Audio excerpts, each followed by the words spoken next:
மதுரை குஞ்சரத்தம்மாள் தெரியுமா? தாது வருட பஞ்சம் என்ற பெயரை நாம் கேள்விப்பட்டிருப்போம். 1875 தொடங்கி 1880 வரை தமிழகத்தை புரட்டி போட்ட பஞ்சம் அது. கண்முன்னே கணவனும் மனைவியும் ஒட்டிய வயிறுடன் யார் முதலில் சாகப் போகிறோம் என்று தெரியாமல் ஒருவரை ஒருவர் வெற்று பார்வை பார்த்தபடி படுத்து கிடந்த வேதனை மிகுந்த காலம் அது. பஞ்சம் தந்த பாடுகள் ஒரு பக்கம் என்றும் பேசப்பட்டு வருகிறது. அதில் நாம் அவசியம் தெரிந்து கொள்ள வேண்டிய கதை குஞ்சரம்மாவினுடையது. குஞ்சரம் தாசி குலத்து பெண்மணி. மதுரையில் கொடிகட்டு பறந்த தாசி. பெரும் செல்வச் செழிப்பு. மதுரை நகரை சுற்றி இருந்த செல்வந்தர்கள் எல்லாம் குஞ்சரத்தின் அழகில் மயங்கி கிடந்த காலம் அது. வடக்கு ஆவணி மூல வீதியில் உள்ள சந்தில் இருந்த 2 பெரும் வீடுகளும் அவளுடையவைதான். தாது வருடம் துவங்கிய 2வது வாரத்தில் அந்த முடிவினை எடுத்தாள். கொடும் பஞ்சத்தில் மக்கள் கஞ்சிக்கு வழியின்றி கணக்கின்றி சாவதை பார்த்து வேதனையால் துடித்து தினமும் கஞ்சி காய்ச்சி ஊற்ற துவங்கினாள்.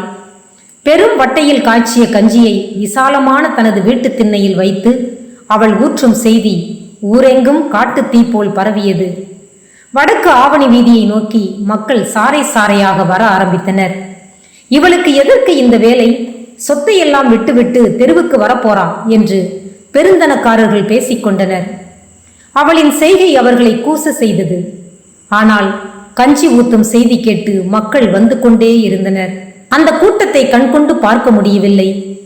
பரட்டை தலையும் எலும்பும் தோலுமாக துணியென்று சொல்ல முடியாத ஒன்று இடுப்பிலே சுற்றி இருக்க குழந்தைகளை தூக்கியபடி வரிசை வரிசையாக வந்து கொண்டிருந்தனர். ஒரு வட்டையில் துவங்கிய கஞ்சி காய்ச்சி ஊற்றுதல் 3 வட்டையானது.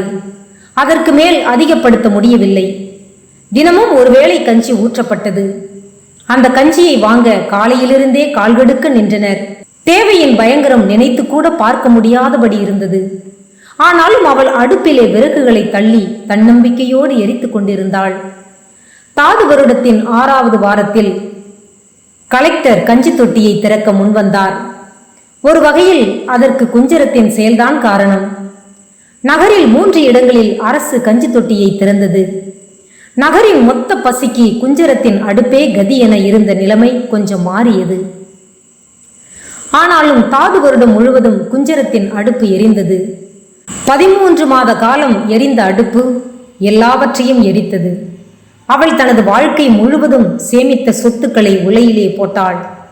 கல்பதித்த தங்க நகைகள், வெள்ளி நகைகள், முத்துக்கள், காசு மாலை, மோதிரம், ஒட்டியானம், தோடு, ஜிமிக்கி எல்லாம் கஞ்சியாய் மாறி தட்டேந்தி நின்ற நீண்ட வரிசைக்கு பசிப்பினை தீர்த்தது.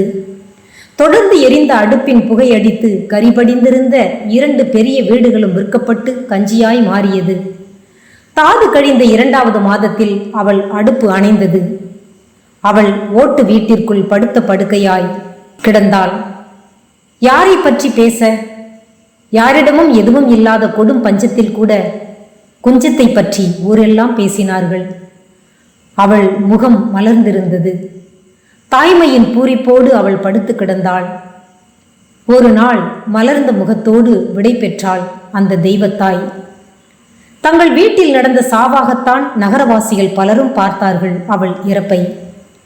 சின்ன ஓட்டு வீட்டிலிருந்து குஞ்சர தாயை வெளியில் தூக்கி சென்ற பொழுது வடக்கு ஆவணி வீதி கொள்ள முடியாத அளவு கூட்டம் நின்றது.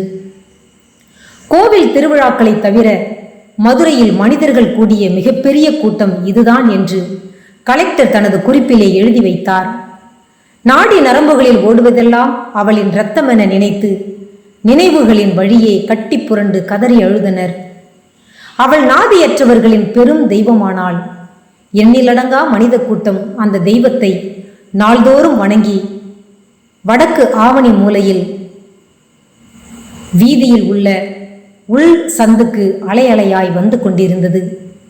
அவளுக்கு எதை படையலிட்டு வணங்குவது என தெரியாமல் தவித்த பொழுது சலங்கையை படையலிட்டு வணங்கி தெய்வமாக்கி கொண்டனர் மாமதுரை மக்கள். நன்றி. வாட்ஸ்அப்பில் இதை பதிவிட்ட தோழருக்கு மனமார்ந்த நன்றிகள்.